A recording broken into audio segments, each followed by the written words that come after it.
Wavelength. देखिए नामे में answer छुपा हुआ है। वेव की लंबाई को क्या बोलते हैं? वेवलेंथ। तरंग की लंबाई को क्या बोलते हैं? वेवलेंथ। अब देखिए वेव का मतलब क्या हो गया।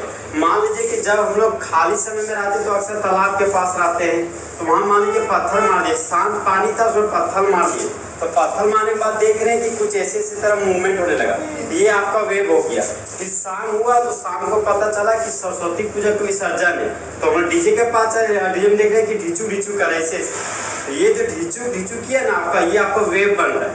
ठीक है, अब वही पूजा में देख रहे जो नाच रहा है उसको दिल का दौरा पड़ गया, तो धड़कन में उसका धक धक धक धक, हाँ, तो वो भी आपका क्या हो गया? वेव। वह भी वेव जैसा महसूस कर रहा है, समझे। अब देखिए जब आप पानी में पत्थर फेंके तो पानी में ऐसे से जो ये आपका वेव हुआ, फिर देखते हो पानी में बुलबुला बनता है, पत्थर फेंकी तो गुप गुप गुप करके एक आवाज आता है, तो ये जो गुप गुप करके आ रहा है आवाज, ये आपका वेव नंबर हो गया। ये आपका क्या हो गया? Wave number. अब मान लीजिए 1 सेकेंड में वेव बना, कितना सेकेंड में? 1 सेकेंड में। तो 1 सेकेंड में जितना वेव बना ना वो आपका कहलाएगा फ्रीक्वेंसी, जिसको आवृत्ति बोलते हैं हम। 1 सेकंड में जितना वेव बना वो आपका आवृत्ति कहलाएगा, और 1 सेकंड में जितना गोल गोल गोल गोल नंबर घूमा वो आपका वेव नंबर कहलाएगा। और मान लीजिए जो बुलबुला निकाल रहा है वो मान लिया स्पीड ऑफ लाइट के निकले, बस 3 × 10⁸ मीटर पर सेकंड के स्पीड से अगर बुलबुला निकला तो वो आपका कहलाएगा वेलोसिटी। वो क्या कहलाएगा? आपका वेलोसिटी। अब देखिए मान लीजिए ये वेव बना, फिर ये वेव बना, तो कहीं ना कहीं इसका लंबाई तो होगा ना। मान लीजिए ऐसे बन रहा है, ये आपका मेन पाथ होगा, तो इसका तो एक लंबाई होगा अपना, इसका भी तो एक लंबाई हो, इस वेव का तो यहाँ तो लंबाई है, यहाँ भी लंबाई है, तो ये आपका कहलाएगा एम्पलीट्यूड। क्या कहलाएगा? एम्पलीट्यूड। इस तरह सारा टॉपिक खत्म हो गया, समझे। अब हम लोग क्लियरली पढ़ते हैं। सबसे पहले हम लोग क्या पढ़ने जा रहे हैं? वेवलेंथ। देखिए सबसे पहले हम लोग वेवलेंथ का सिंबल जानते हैं। सबसे पहले हम सिंबल लिखेंगे, तो वेवलेंथ का सिंबल सबसे पहले आप भी लिख दिए। हाँ, सबसे पहले भी लिखिए, हम सारे उल्टा भी है, ठीक है, ये उल्टा भी है, इसका मुंह फिर एक्स दीजिए, समझे। ये देखिए ये बन गया आपका क्या? वेवलेंथ। इसी को बोलते हैं लैम्बडा। इसको क्या पढ़ते हैं? लैम्बडा। हम लोग पढ़ेंगे फिजिक्स में। तो वेवलेंथ का सिंबल क्या हो गया आपका? लैम्बडा। पॉइंट नंबर 2 बोलता है कि it is the distance between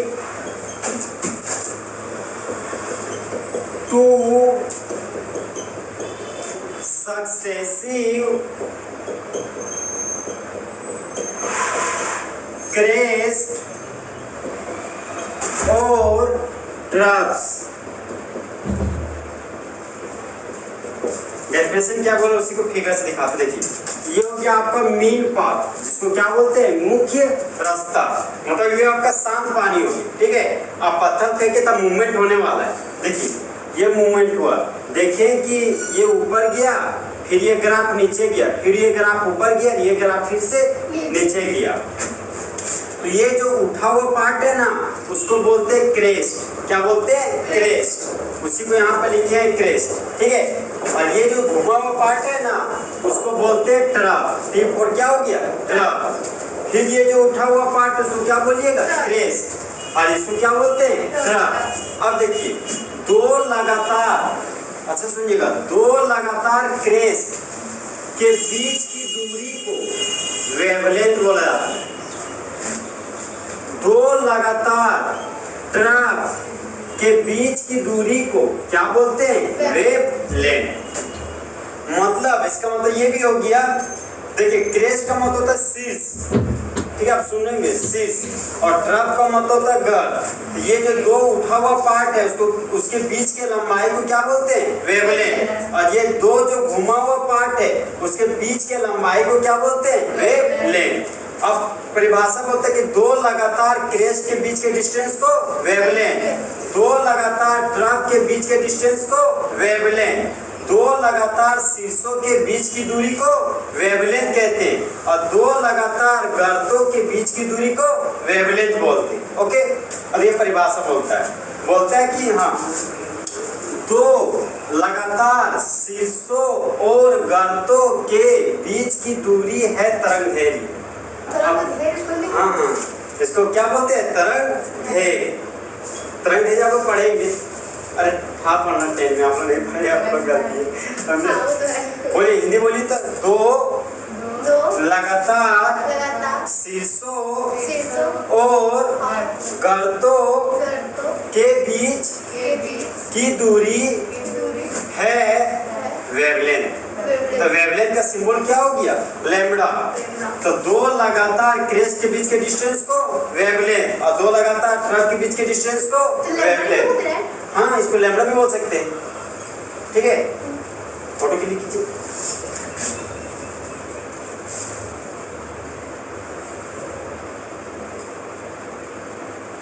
light आ जाती है, बहुत सारे फोटोज हल्का होता है, हल्का चमक आता होगा। अब देखिए, इसी डेफिनेशन को एक और लाइन में लिख सकते। पॉइंट नंबर 3 हमारा इन अदर वर्ड्स, मतलब दूसरे शब्दों में इस तरह भी हम लोग बोल सकते हैं कि जो वेवलेंथ है ना, wavelength is the length of one complete wave।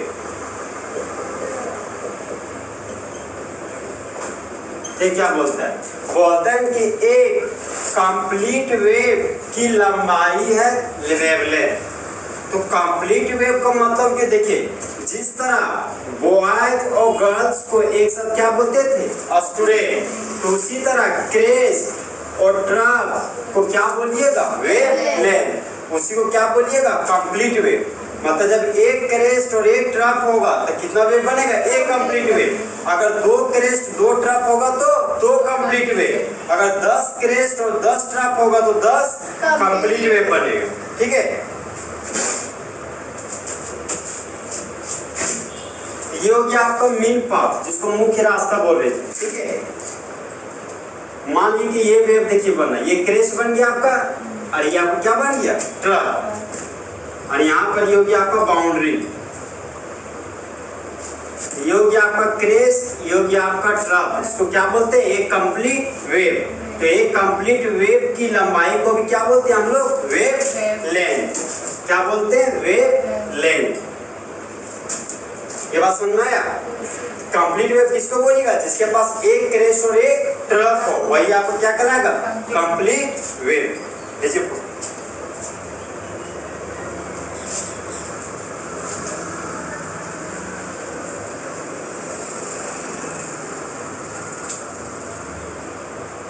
वहाँ तो दिखते नहीं क्या है, लेंथ हमको दिख रहा, फोटो नहीं आ रहा।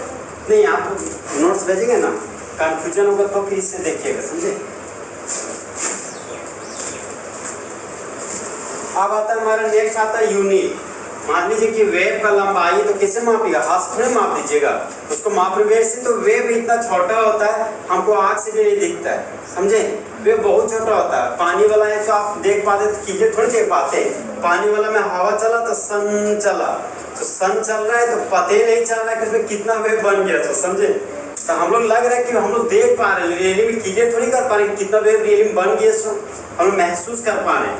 तो वेव की लंबाई को मापने के लिए जो यूनिट लिया गया है वह यूनिट है हमारा एंगस्ट्रम। एंगस्ट्रम पढ़े कभी? फिजिक्स में पढ़े होंगे। एंगस्ट्रम बताते हैं। वेव की लंबाई को मापने का सबसे पहला यूनिट आपका एंगस्ट्रम। एक है आपका माइक्रोमीटर। माइक्रोमीटर, अब ये भी पढ़े होंगे। नैनोमीटर। नैनोमीटर। अब देखिए एंगस्ट्रम है, तो एंगस्ट्रम का सिंबल क्या होता है? सिंबल होता है ए नॉट। ए नॉट, इसको A0 मत पढ़िए, गलत हो जाएगा। ए नॉट पढ़िए। माइक्रोमीटर है, तो माइक्रोमीटर का सिंबल होता है म्यू एम। इसको म्यू बोलते हैं, जिससे बिली म्यू बोलते हैं, तो ये म्यू है आपका। ठीक है, हाँ, म्यू एम। अब ये नैनोमीटर है, नैनो का होता है स्मॉल एम, और मीटर का सिंबल क्या होता है? Small M. याद रखिएगा एक चीज, कॉमन चीज, ये जो मीटर हुआ आपका क्या है, एसआई यूनिट। मीटर क्या आपका, एसआई यूनिट। और ये जो माइक्रो नैनो लगा हुआ ये आपका एसआई प्रीफिक्स है।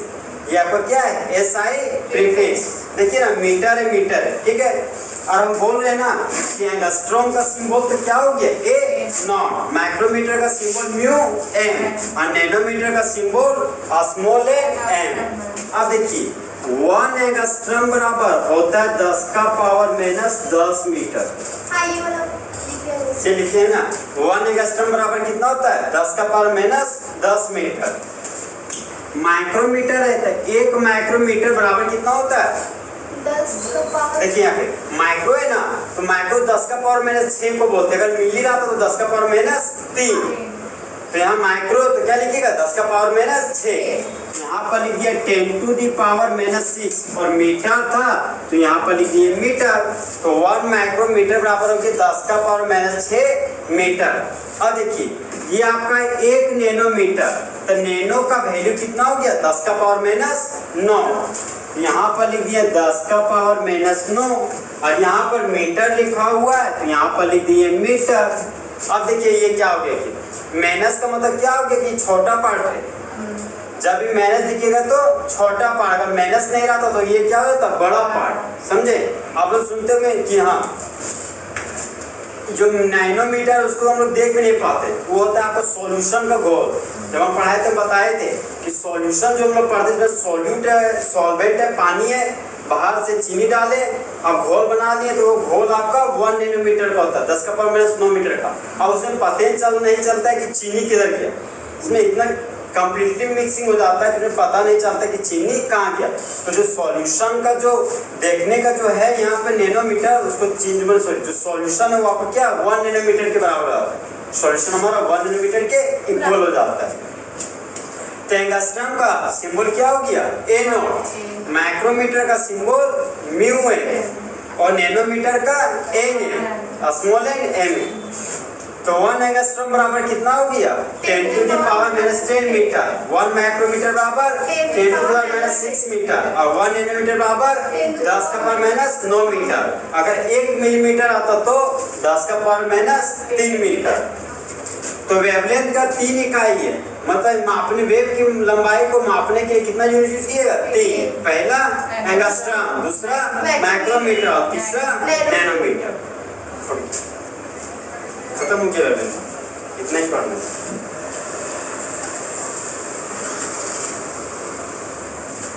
हो गया।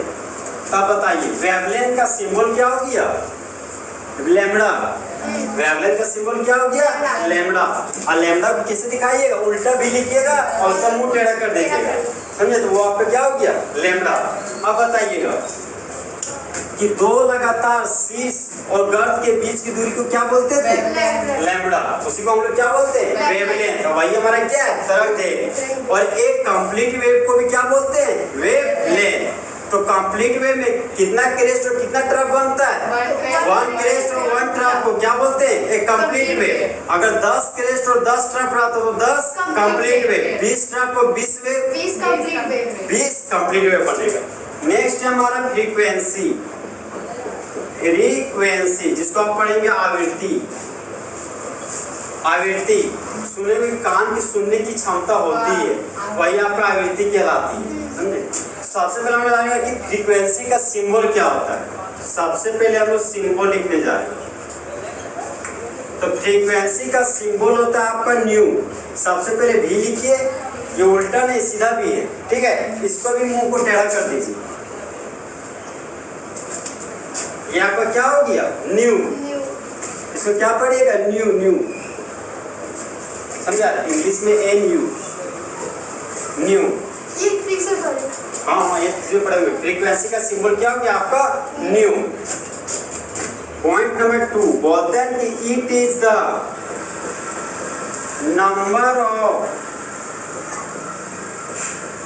ऑसिलेशंस और vibrations taking place in 1 second ठीक, क्या बोलते हैं, बोलते हैं ना कि 1 सेकेंड में हो रहे कंपनों और दोलनों की संख्या है आवृत्ति। अब दिमाग में कंफ्यूजन आता है सर कि वाइब्रेशन क्या है, कंपन। अब देखते होंगे कि भूकंप जब आता है तो आप मान लीजिए खटिया उटिया पर पड़े, देखिए खटिया पे हिलने लगे। हाँ तो जब खटिया जो हिले ना आपका वही आपका कंपन करना हो गया। आप देखते हो कि आपका घर होगा तो जो छड़ निकल रहता है घर में, उसको पकड़ के खींचेगा छोड़ देंगे तो धन झन झन करते रहता है, तो वो आपका कंपन हो रहा है। उसी को क्या बोलते हैं, वाइब्रेशन होना। उसी को क्या बोलते हैं हम लोग, वाइब्रेशन होना। अब आता है आपका ऑसिलेशन। तो ऑसिलेशन का मतलब क्या होता है, दोलन। क्या होता है, दोलन। आप लोग देखेंगे पेंडुलम जो ऐसे रहता है घड़ी वाला, समझे। हाँ, ये पेंडुलम में देखते हैं कि राइट साइड गया तो टर्न बाजा, लेफ्ट गया तो टर्न बाजा, फिर राइट आए तो टर्न बज गया, समझे। ये जितना क्लॉक पे रहता है बजता होता है टर्न अपना टर्न करते रहेगा। तो वही बोला कि ये जो टर्न हो रहा है ना, हाँ, तो 1 सेकेंड में जितना बार ये टर्न बाजेगा वही आपका क्या कहलाएगा, आवृत्ति। वही कहलाएगा आपका फ्रीक्वेंसी। ओके, फिर पॉइंट नंबर 3 आता है आपका फॉर्मूला। पॉइंट नंबर 3 आता है आपका फॉर्मूला। तो फ्रीक्वेंसी का सिंबल क्या हो गया आपका, न्यू। तो हम लोग पढ़े कि न्यू बराबर होता है C बाई लैम्बडा। न्यू बराबर क्या होता है हमारा, C बाई लैम्बडा। जहां पर C होता है हमारा स्पीड ऑफ लाइट, चाहे वेलोसिटी ऑफ लाइट। ठीक है, C को क्या बोलते हैं, स्पीड ऑफ लाइट, चाहे वेलोसिटी ऑफ लाइट। हम लोग पढ़ेंगे वेलोसिटी ऑफ लाइट होता है 3 गुना 10 का पावर 8 मीटर पर सेकेंड। उसको बोलते हैं प्रकाश का वेग। कितना होता है, 3 गुना 10 का पावर 8 मीटर पर सेकेंड। यहाँ पर यूनिट क्या यूज किया है, मीटर पर सेकेंड। तो यहाँ पर ऊपर में लिख दिया मीटर पर सेकेंड। और वेवलेंथ का यूनिट होता है हमारा क्या, मीटर। जैसे 1 एंगस्ट्रॉम बराबर कितना होते थे, 10 का पावर माइनस 10 मीटर। 1 माइक्रोमीटर बराबर 10 का पावर माइनस 6 मीटर। 1 नैनोमीटर बराबर 10 का पावर माइनस 9 मीटर। तो यहाँ पर वेवलेंथ का यूनिट क्या हो गया हमारा, मीटर। अब ऊपर मीटर नीचे भी मीटर, तो मीटर मीटर क्या हो गया, कैंसल आउट। इसका यूनिट हो गया हमारा पर सेकेंड। और फ्रीक्वेंसी का सबसे फेमस यूनिट है वो हमारा हर्ट्ज है। इसको हम लोग पढ़ेंगे, HZ, हर्ट्ज। हाँ, हर्ट्ज HERTZ, हर्ट्ज। ठीक है, चलिए एक सिंबल पढ़ेंगे आप लोग HB, एक सिंबल पढ़ेंगे आप लोग HG, और आज हम बता रहे हैं HZ। HB किसका सिंबल है, नहीं अरे हीमोग्लोबिन का। किसका सिंबल है, हीमोग्लोबिन का। और Hg किसका सिंबल है, मर्क्यूरी का। और Hz किसका सिंबल है, हर्ट्ज का। कंफ्यूज नहीं कीजिएगा, Hb किसका है, हीमोग्लोबिन। Hg किसका है, मर्क्यूरी। और Hz किसका है, हर्ट्ज का। और हर्ट्ज किसका यूनिट है, फ्रीक्वेंसी का। तो फ्रीक्वेंसी का दूसरा यूनिट क्या है, पर सेकेंड। पर सेकेंड क्या हम लिख सकते हैं कि हर्ट्ज बराबर होता है पर सेकेंड। मतलब जैसा जैसा हर्ट्ज वैसा वैसा पर सेकेंड। तो कुछ नहीं है, तो 1 हर्ट्ज बराबर क्या हो गया, 1 पर सेकेंड। अब मान लीजिए कि 10 हर्ट्ज आता तो इसको क्या बोलते हैं, 10 पर सेकेंड। और 20 हर्ट्ज आता तो 20 पर सेकेंड। और अगर 20,000 हर्ट्ज होता तो 20,000 पर सेकेंड बोलते। तो जो हम लोग सुनते हैं ना उसको हर्ट्ज में मापते हैं।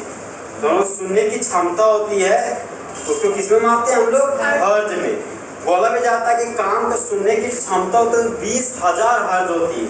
समझे, ये पढ़े होंगे आप लोग। उसमें कान का फिगर छपा रहता है ऐसे ऐसे कर, समझे, ऐसे ऐसे गोल गोल आता है कान का। वहाँ पे लिखा रहता है कि आवृत्ति, कानों की सुनने की आवृत्ति होती है 20,000 हर्ट्ज। समझे, आप पढ़े होंगे ये चीज। तब बताइए फ्रीक्वेंसी का सिंबल क्या हो गया, न्यू। और 1 सेकेंड में जितना वाइब्रेशन हो रहा है, चाहे जितना ऑसिलेशन हो रहा है, उसका जो संख्या है वही संख्या को क्या कहलाता है? फ्रीक्वेंसी। तो फ्रीक्वेंसी का सिंबल हो गया न्यू, और न्यू बराबर क्या होता है? सी बाय लैम्डा। न्यू बराबर क्या होता है? सी बाय लैम्डा। जहाँ न्यू क्या है आपका? फ्रीक्वेंसी। सी क्या है? Speed of light. सी क्या है आपका? Speed of light. Speed of light को क्या बोलते हैं? Velocity of light. और ये हमारा लैम्डा क्या है? वेवलेंथ। लैम्डा क्या है? वेवलेंथ। तो वेलोसिटी ऑफ लाइट का जो यूनिट है वो यूनिट क्या हो गया? मीटर पर सेकेंड। और वेवलेंथ का यूनिट हो गया मीटर। तो ऊपर भी मीटर, नीचे भी मीटर, तो मीटर मीटर कैंसिल हो। अब बच गया पर सेकेंड, तो यहाँ पर लिख दिया पर सेकेंड। और पर सेकेंड को हम लोग क्या बोलते हैं? हर्ट्ज। तो जैसा जैसा पर सेकेंड वैसा वैसा हर्ट्ज।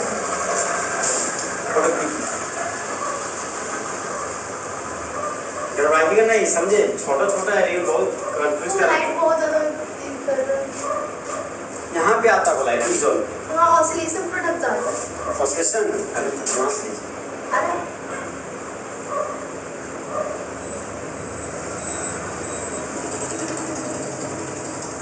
वो लाइट आई चेक कर दो। अब नेक्स्ट है हमारा वेलोसिटी। वेलोसिटी को क्या बोलते हैं हम लोग? वेग। आप लोग एक मोमेंटम भी पढ़े होंगे।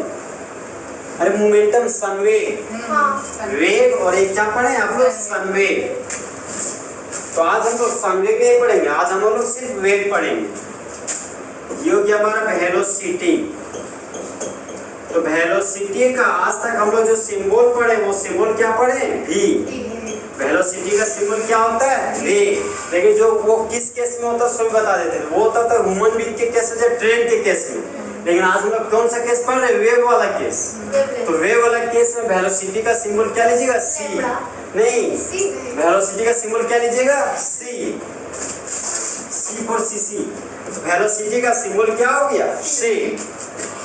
पॉइंट नंबर 2, सर आखिर वेलोसिटी है क्या?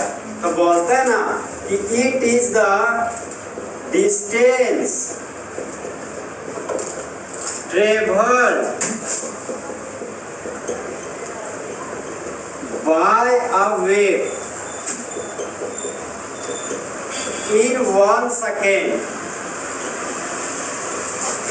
in certain direction। अब देखिए यहाँ पे कंफ्यूजन क्या होता है इसमें। बोलते हैं कि निश्चित दिशा में, मान लिया पानी में पत्थर फेंके तो यहाँ पर वेव बनने जा रहा है, ये आपका वेव तो बन गया, ठीक है। अब देखिए बोलते हैं कि निश्चित दिशा में जो भी आप वेव बना रहे हो वो आपका निश्चित दिशा होना चाहिए। ये नहीं यहाँ एक आधी वेव बना, फिर आगे बना, फिर थोड़ा सा नीचे बन गया, फिर थोड़ा बाएं बन गया, नहीं उस तरह नहीं। आपको एक सर्टेन फिक्स डायरेक्शन में ये कॉन्सेप्ट लगेगा। तो बोलते हैं कि निश्चित डायरेक्शन होना चाहिए। तो एक निश्चित दिशा में 1 सेकेंड में तरंग के द्वारा तय की गई दूरी है हमारा वेग। हमारा क्या है? वेग। अब देखिए मान लीजिए कि 1 सेकेंड हमको निकाले बोल रहा है, मान लीजिए कि वेव है तो आधा सेकेंड गया इधर, ठीक, और आधा सेकेंड चल गया इधर, तो ये आपका वेलोसिटी नहीं कहलाएगा, ये आपका वेलोसिटी नहीं कहलाएगा। जब भी आप वेव को पास कीजिएगा तो 1 सेकेंड होना चाहिए, पूरा का पूरा जब आपका 1 सेकेंड होगा तो 1 सेकेंड वो जितना क्रेज और ट्रफ बनाते हुए पास होगा वही आपका क्या कहलाएगा? वेलोसिटी। अब वेलोसिटी का सिंबल क्या हो गया हमारा? c। सिंबल क्या हो गया? c। तो पॉइंट नंबर 3 हमारा फॉर्मूला। पॉइंट नंबर 3 हमारा क्या है? फॉर्मूला। तो अभी हम लोग पढ़े थे कि न्यू बराबर क्या होता था? c by lambda. न्यू बराबर क्या हो गया? c by lambda. जहां पर न्यू क्या है हमारा? फ्रीक्वेंसी। न्यू क्या है आपका? फ्रीक्वेंसी। c क्या है? वेलोसिटी। वेलोसिटी ऑफ लाइट, चाहे c को क्या बोलते थे? Speed of light. और लैम्डा क्या है? वेवलेंथ। वेवलेंथ। तो हमको निकालना क्या है? वेलोसिटी। वेलोसिटी। तो क्या चीज निकालेंगे इसमें से? c को स्पीड ऑफ। हाँ, तो मान लीजिए स्पीड ऑफ लाइट आप निकाल रहे हैं, तो ये न्यू और ये लैम्डा आपस में गुणन चल जाएगा। यहाँ पर लिख दीजिएगा न्यू और यहाँ पर हम लोग लिख दिए लैम्डा। तो c बराबर क्या हो गया? New into lambda. तो हम लोग के पास एक फॉर्मूला आ गया कि C बराबर होता है न्यू इंटू लैम्बडा, जहां पर अब हम लोग आएंगे पॉइंट नंबर 4 यूनिट। यूनिट का मतलब हो गया इकाई, और फिजिक्स में पढ़ेंगे कि जिसको मापा जाता हो, एक ऐसा राशि जिसको मापा जाता हो उसकी वही हमको क्या कहते हैं, यूनिट। वही क्या कहलाता है, यूनिट। अब देखिए वेलोसिटी का हम लोग इकाई पता करने जा रहे हैं, तो फ्रीक्वेंसी का यूनिट क्या था अभी, पर सेकेंड। फ्रीक्वेंसी का यूनिट क्या था, पर सेकेंड, यहाँ पर लिख दिए पर सेकेंड, ओके। और वेवलेंथ का यूनिट क्या होता है, मीटर। वेवलेंथ का यूनिट क्या हो गया, मीटर। तो क्या बोल सकते हैं, मीटर पर सेकेंड। अब लोग पढ़े होंगे वेलोसिटी ऑफ लाइट क्या होता है, मीटर पर सेकेंड। या मीटर पर सेकेंड को भी हम लोग लिख सकते हैं सेंटीमीटर पर सेकेंड। तो वेलोसिटी का सिंबल क्या हो गया, C। और जो वेलोसिटी ऑफ लाइट है वो सर्टेन डायरेक्शन में एप्लीकेबल है कि नॉट सर्टेन डायरेक्शन में, सर्टेन डायरेक्शन में। तो सर्टेन डायरेक्शन में 1 सेकेंड में वेव के द्वारा तय की गई दूरी क्या कहलाता है, वेलोसिटी। अब वेलोसिटी का फॉर्मूला निकाले तो न्यू बराबर क्या होता है, C बाई लैम्बडा। हमको निकालना क्या है, वेलोसिटी ऑफ लाइट। तो C बराबर क्या लिखेंगे, new into lambda. Point number 5 आता है हमारा कि वेलोसिटी ऑफ लाइट, प्रकाश का वेग कितना होता है, 3 गुना 10 का पावर 8 मीटर पर सेकेंड। हम लोग पढ़े आज तक कि एक्सीलरेशन ड्यू टू ग्रेविटी जिसको बोलते हैं आप A, acceleration due to gravity, गुरुत्वीय त्वरण आप लोग पढ़ेंगे हिंदी में, जिसका वैल्यू होता है 9.8 मीटर पर सेकेंड स्क्वायर। तो उसी तरह वेलोसिटी ऑफ लाइट, प्रकाश का वेग कितना होता है, 3 गुना 10 का पावर 8 मीटर पर सेकेंड। तो जो सन वाला जो लाइट आता है ना, उसका भी स्पीड यही होता है 3 गुना 10 का पावर 8 मीटर पर सेकेंड। अब बताइए वेलोसिटी का सिंबल क्या हो गया, C। वेलोसिटी सिंबल क्या हो गया आपका, C। और वेलोसिटी आप कहाँ पे निकालने जा रहे हैं, सर्टेन डायरेक्शन में। कितना सेकंड में, 2 सेकंड की, 3 सेकंड की, 1 सेकंड, 1 सेकंड।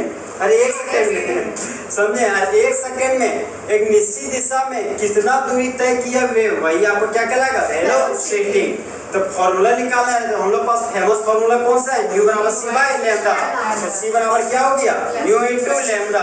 तो यूनिट क्या हो गया, न्यू फ्रीक्वेंसी का यूनिट क्या हो गया, पर सेकेंड। और वेवलेंथ का मीटर। तो वेलोसिटी का यूनिट बोलिए, मीटर पर सेकेंड। दूसरा यूनिट सेंटीमीटर पर सेकेंड। और लाइट का स्पीड का वैल्यू कितना होता है, 3 गुना 10 का पावर मीटर पर सेकेंड। और वेलोसिटी ऑफ लाइट क्या होता है, 3 गुना 10 का पावर 8 मीटर पर सेकेंड। एक याद रखिएगा, ठीक है। जैसा जैसा वेलोसिटी वैसा वैसा स्पीड। आप लोग पढ़े कि स्पीड बराबर होता है डिस्टेंस बाय टाइम, दूरी बटा समय।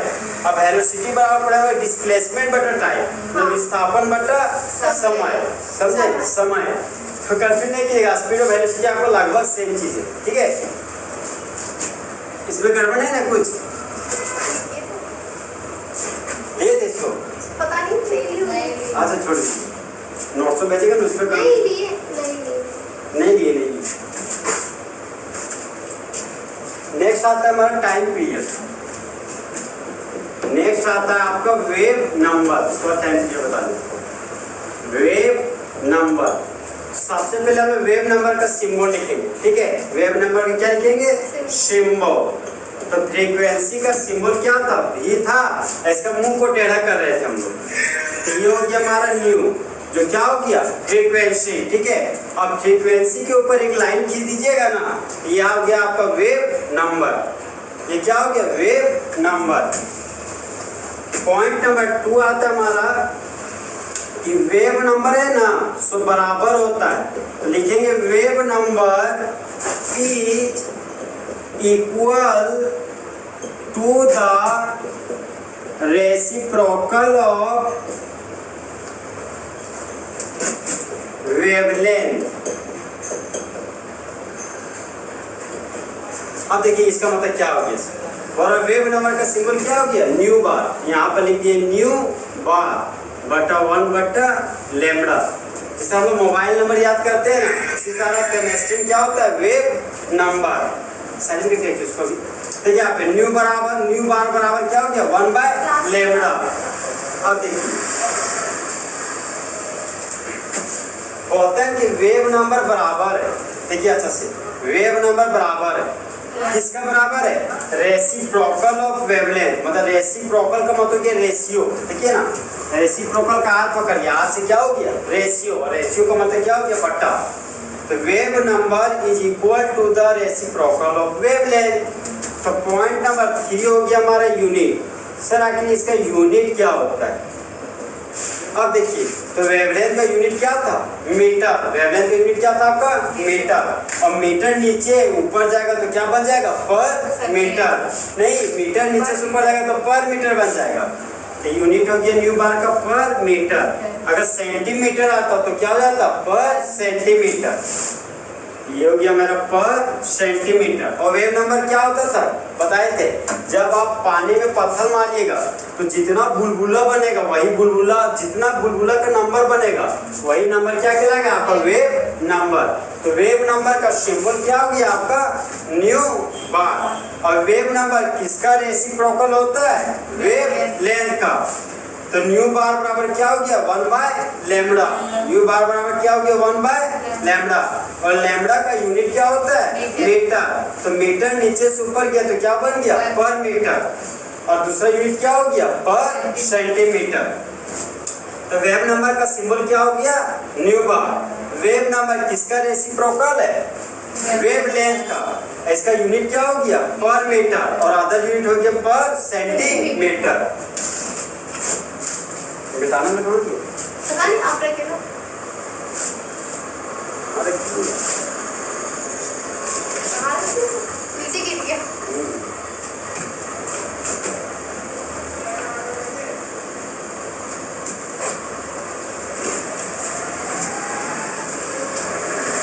अब देखिए, ये क्या हमारा टाइम पीरियड, ये भी आप लोग पढ़ेंगे, इसको आवर्त काल बोलते हैं। अरे आवर्त काल आप लोग पढ़ेंगे, हाँ टाइम पीरियड, आवर्त काल, ठीक है। इसमें ये हाँ भाई, समय का वर्त का वही बोल रहे हैं, समझे। तो सबसे पहले टाइम पीरियड का सिंबल पढ़ते हैं। तो टाइम पीरियड का सिंबल होता है टी फॉर टाटा, हाँ देखिए टाइम का टी है ना, तो इसका सिंबल क्या हो गया, टी। कैसा टी, कैपिटल टी, ठीक है। स्मॉल टी दीजिएगा तो पूरा टाइम हो जाएगा आपका, ठीक है, वो टाइम पीरियड नहीं होगा, और वो टाइम हो जाएगा जो आप लोग अक्सर फिजिक्स में यूज करते हैं। टाइम पीरियड अलग होता है, ये टाइम का अलग होता है, समझे। तो टाइम पीरियड का सिंबल क्या हो गया, कैपिटल टी। पॉइंट नंबर 2 बोलते हैं कि time period is reciprocal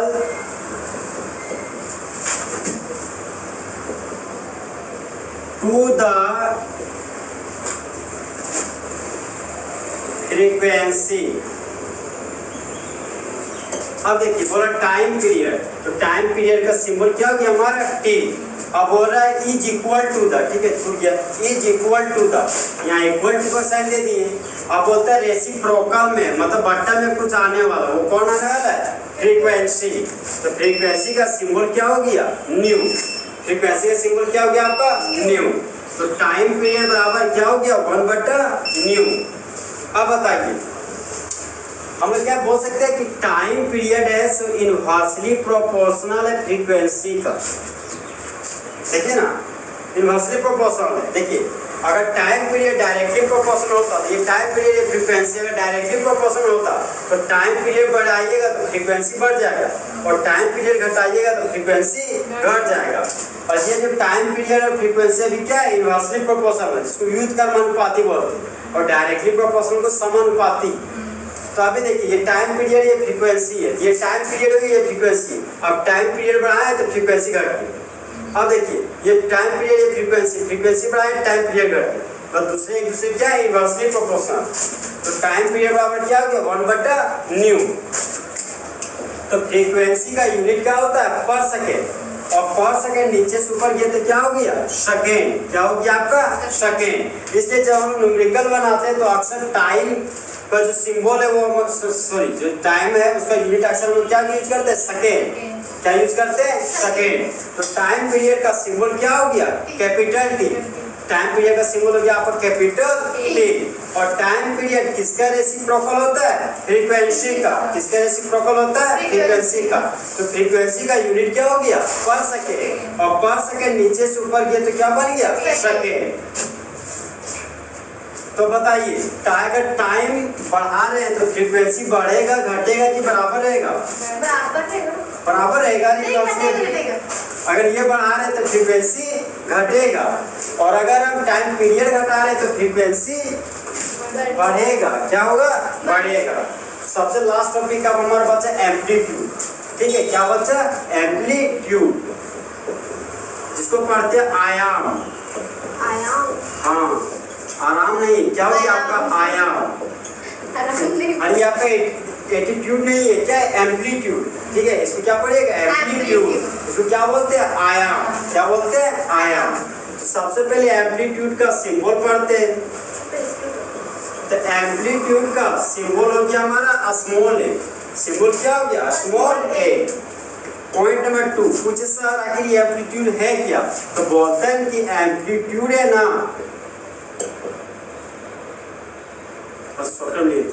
height of crest और ट्रफ। अब देखिए बोलता है कि शीर्ष और गर्द का जो लंबाई है ना वही कहलाते हैं एम्पलीट्यूड।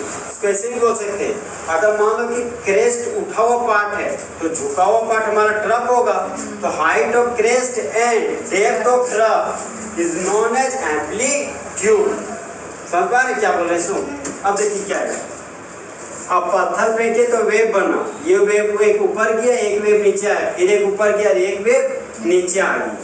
आप लोग रस्सी देखे हैं? रस्सी में देखिएगा ऐसे खींचेगा ना तो इसी तरह आकार बनता है। सांप देखेंगे, सांप भी ऐसे वेव समझे, तो उसके पीछे वजह है कि इससे पकड़ बनता है सांप, समझे? तो ये भी ध्यान रखिएगा। आप लोग सुनेंगे कि बहिर सांप होता है, तो रियली में जितना भी सांप होता है सब बहिरे होता है, समझे?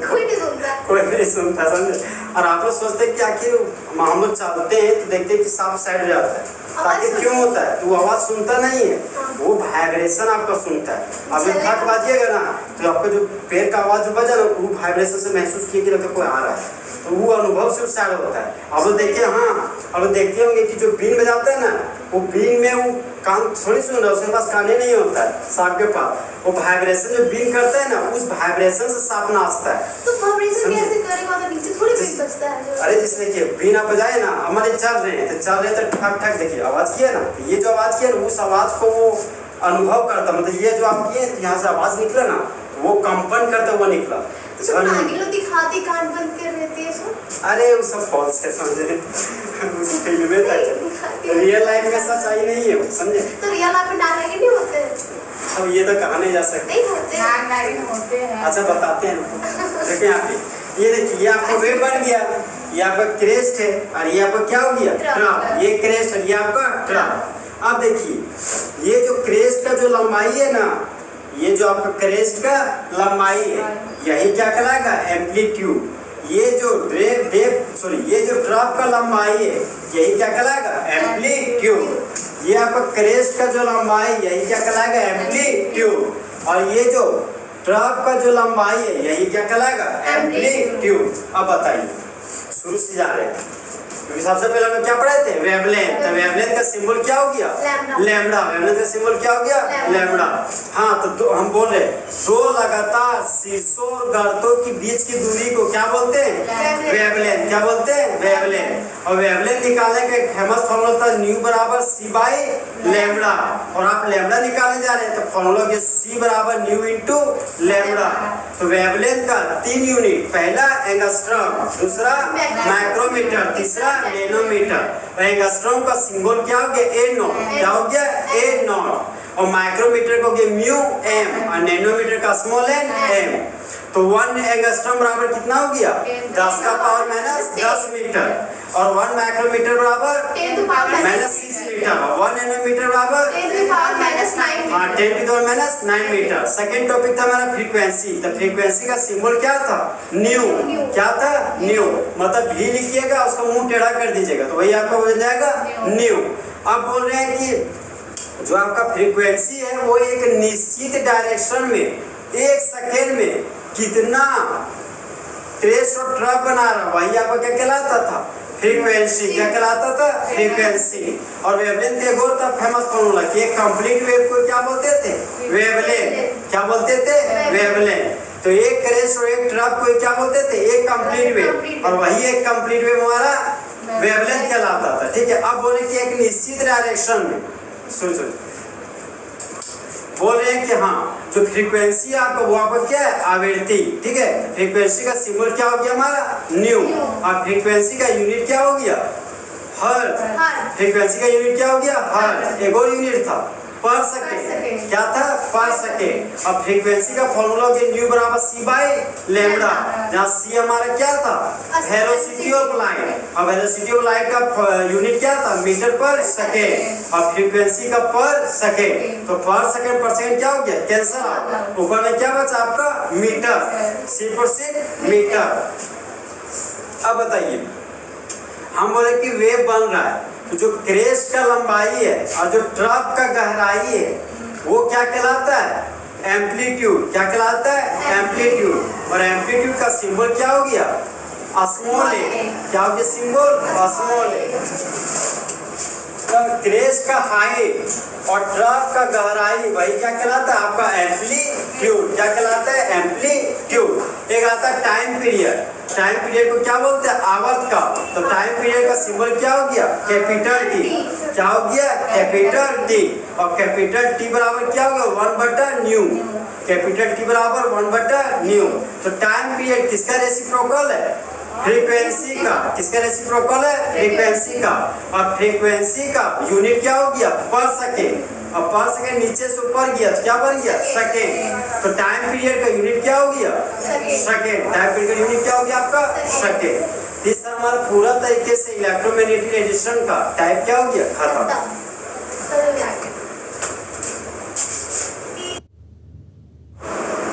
देखिए आज हम लोग है ना सोलादर थोड़ा एटॉमिक मॉडल पढ़ेंगे। क्या हुआ, देखिए रदरफोर्ड एटॉमिक मॉडल में सबसे पहले हम लोग पढ़ेंगे अल्फा पार्टिकल, जो कल बताए थे आपको। तो अल्फा पार्टिकल किसके जैसा होता है, हीलियम 2+ के जैसा। किसके जैसा होता है, हीलियम 2+ के जैसा। ये याद रखिएगा, ऑब्जेक्टिव बहुत कुछ पूछेगा। अच्छा बोल सकते हैं कि अल्फा पार्टिकल आइडेंटिकल है हीलियम 2+ का, और अल्फा पार्टिकल सेम है हीलियम 2+ का। आइडेंटिकल हो चाहे सेम लिखा हुआ हो, तो दोनों क्या है आपका सेम टर्म है। तो हीलियम 2+ किसके जैसा, आपका अल्फा पार्टिकल के जैसा। और अल्फा पार्टिकल कहाँ से आता है, रेडियो एक्टिव मेटल से। तो एक ऐसा मेटल जिसको तोड़ने पर अल्फा, बीटा और गामा रेज रिलीज होता है, वही हमारा क्या कहलाता है, रेडियो एक्टिव एलिमेंट या रेडियो एक्टिव मेटल। हाँ कुछ हो सकता है। तो ये अल्फा पार्टिकल तो वहां से आ गया। याद रखिएगा अल्फा, बीटा और गामा पार्टिकल हम लोग के लिए क्या होता है, हार्मफुल। ह्यूमन बींग्स के लिए वो क्या होता है, हार्मफुल। ठीक है, तो अल्फा पार्टिकल किसके जैसा, हीलियम 2+ के जैसा। तो हीलियम का एटॉमिक नंबर कितना होता है, 2। प्रोटॉन का नंबर कितना हो गया, 2। और इलेक्ट्रॉन का नंबर, अरे एटॉमिक नंबर 2 है, 2 इलेक्ट्रॉन लूज कर दिए, कितना बचा, 0। तो इलेक्ट्रॉन हो गया आपका 0। अब आता है मेरा न्यूट्रॉन का नंबर। तो न्यूट्रॉन बराबर होता है मास नंबर माइनस प्रोटॉन का नंबर चाहे एटॉमिक नंबर। तो 4 में से 2 गया तो 2। तो न्यूट्रॉन का नंबर क्या हो गया, 2। तो जिसके पास प्रोटॉन का नंबर 2 हो, इलेक्ट्रॉन का नंबर 0 हो, न्यूट्रॉन का नंबर 2 हो, वही हमारा अल्फा पार्टिकल कहलाता है। देखिए लैंग्वेज में बोलते हैं ना कि हीलियम के पास 2+ पॉजिटिव चार्ज होता है और 4 यूनिट मास होता है, वही आपका क्या कहलाता है, अल्फा पार्टिकल। अल्फा पार्टिकल में कंफ्यूजन कीजिएगा।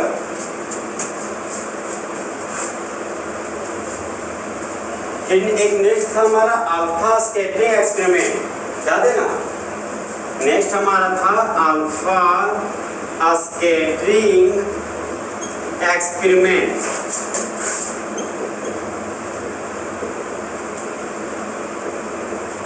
तो अल्फा स्कैटरिंग एक्सपेरिमेंट का दूसरा नाम क्या था, रदरफोर्ड एटॉमिक मॉडल, दूसरा नाम क्या था? Rutherford atomic model. तीसरा नाम क्या था? Nuclear atomic model. तीसरा नाम क्या था? Nuclear atomic model. तो हम लोग अल्फा स्कैटरिंग एक्सपेरिमेंट क्यों पढ़ रहे थे? ताकि हमको इलेक्ट्रॉन, प्रोटॉन और न्यूट्रॉन का सजावट परमाणु के अंदर पता चल सके। इसीलिए हम लोग कौन सा एक्सपेरिमेंट पढ़ रहे हैं? अल्फा स्कैटरिंग एक्सपेरिमेंट, जिसको बोलते हैं कि अल्फा कण छितराने वाला प्रयोग, अल्फा कण फैलाने वाला प्रयोग। याद रखिएगा, अल्फा स्कैटरिंग एक्सपेरिमेंट हमारा कौन सा मॉडल है? Rutherford atomic model. और रदरफोर्ड ये साइंटिस्ट थे जिन्होंने न्यूक्लियस के बारे में खोज किया था।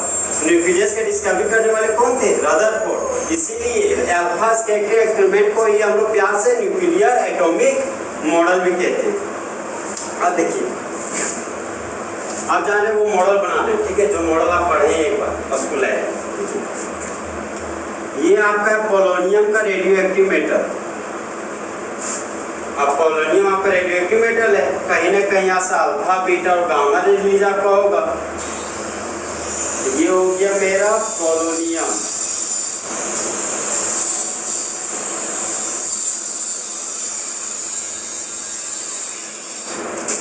ये आपका पोलोनियम जो हमारा कौन सा है? Radio active metal. अब देखिए, हम जानते हैं कि जब पोलोनियम को तोड़ते हैं तो अल्फा, बीटा और गामा रे रिलीज होता है। फिर ये है हमारा गोल्ड फॉइल जो बनाने जा रहे हैं। ये है आपका गोल्ड फॉइल।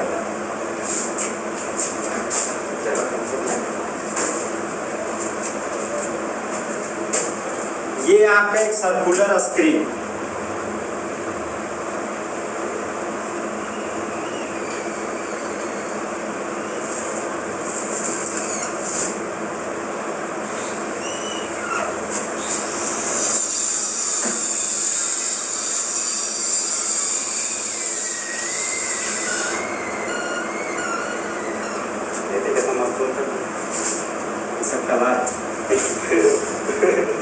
सच्ची तो बोले, ये आपका क्या है? Circular screen.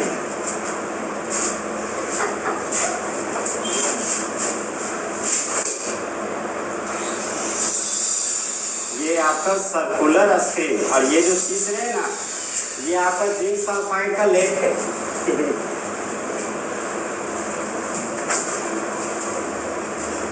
ये आपका जिंक सल्फाइड फ्लोरोसेंट मटेरियल।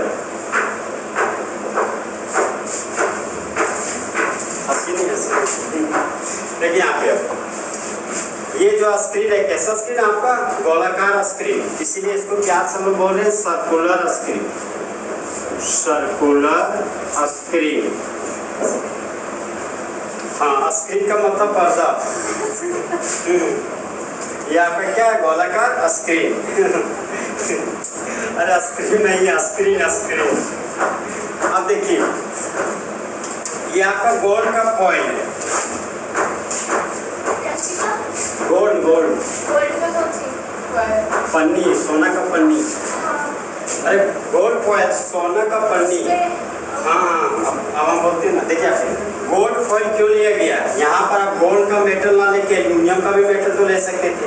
आपको एक्सपेरिमेंट करना है ना, कोई भी मेटल ले सकते थे, लेकिन गोल्ड का ही क्यों लिया गया? ये क्वेश्चन मार्क। देखिए, आप अगर यहाँ पे एल्यूमिनियम का मेटल लेते ना, तो आप पहली बात जानते हैं कि एल्यूमिनियम को पीटिएगा, मैन्युअल प्रॉपर्टीज के पास होता है, तो पीटिएगा तो फैल जाएगा।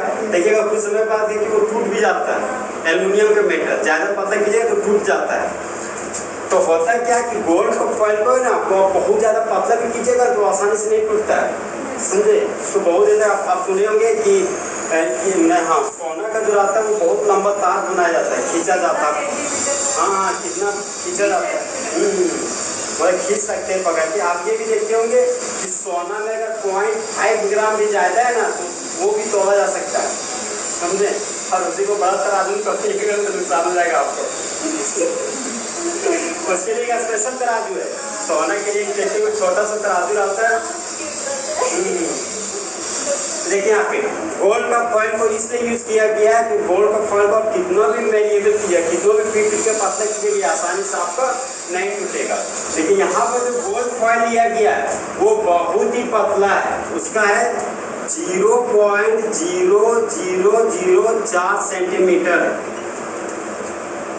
अब सोचिए क्या है, 1 सेंटीमीटर का ये बताते हैं आपको। देखिए ये आपका 1 सेंटीमीटर है, ठीक है, इसको पहले तोड़िए 0.1234 और फिर 4 अगर बटा में कीजिएगा तो 1 2 3 4 5 अंक के बाद डेसिमल है तो 1 0 2 0 3 0 4 0 5 0। अब ये क्या बोले जा रहा है, ये 1 सेंटीमीटर नहीं है, 1 सेंटीमीटर से भी आपका छोटा है, ठीक है, डेसिमल है।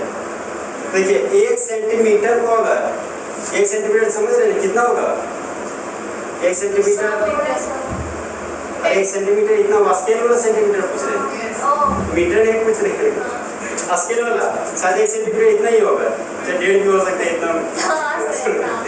तो 1 सेंटीमीटर मानते कि इतना है। अब 1 सेंटीमीटर का देखिए इकाई दहाई सैकड़ा हजार दस हजार लाख, पता है 1 सेंटीमीटर का 1 लाखवां भाग दिया गया गोल्ड फॉइल, समझे। हाँ 1 सेंटीमीटर का 1 लाखवां भाग छोटा किया गया है और वो लिया गया एक्सपेरिमेंट के लिए। सोचिए अरे वही तो बात है, हमें तो दिखेगा नहीं, लेकिन एक्सपेरिमेंट जब करते हैं तो देखिए कि आई में भी बहुत सारा चीज यूज किया जाता है, टेक्नोलॉजी के मीडियम से किया जाता है ना। हम लोग थोड़ी कर रहे हैं, हमने इलेक्ट्रॉन प्रोटॉन न्यूट्रॉन देखे कभी क्या नहीं, देखिए मामू लोग देखे, साइंटिस्ट लोग देखे हैं, तभी ना देख के काम किए हैं। याद रखिएगा जो गोल्ड फॉइल का जो हमारा है वो कितना है, ये बहुत ही पतला फॉइल है, मतलब very very thin gold foil. लेकिन बुक में कहीं ये भी लिखता है कि 0.0004 सेंटीमीटर थिक गोल्ड फॉइल भी लिखता है, मतलब ये तो मानते हैं गोल्ड फॉइल बहुत पतला है, लेकिन सर ये थिक कैसी है, अगर इतना पतला है तो यहाँ पर लैंग्वेज में थिक गोल्ड फॉइल क्यों लिखता है कभी कभी, तो उसके पीछे वजह बताएंगे, थोड़ा वेट कीजिए। देखिए यहाँ पे ये बात कभी नहीं भूलिएगा, जो गोल्ड फॉइल ये वो कितना गुना छोटा है, 1 लाख गुना। अब देखिए मामला क्या है, ये मेरा रेडियो एक्टिव मेटल है, तो हम बताए थे आपको मैडम क्यूरी जो किसका डिस्कवरी की थी, रेडियम का। मैडम क्यूरी किसका डिस्कवरी की थी, रेडियम का। रेडियम कैसा है आपका, एक तरह का रेडियो एक्टिव मेटल। अब देखिए रेडियम को तोड़ते हैं तो अल्फा बीटा और गामा रिलीज होता है, तो ये हो गया मेरा अल्फा, ये हो गया बीटा, ये आपका रेडियो एक्टिव मेटल।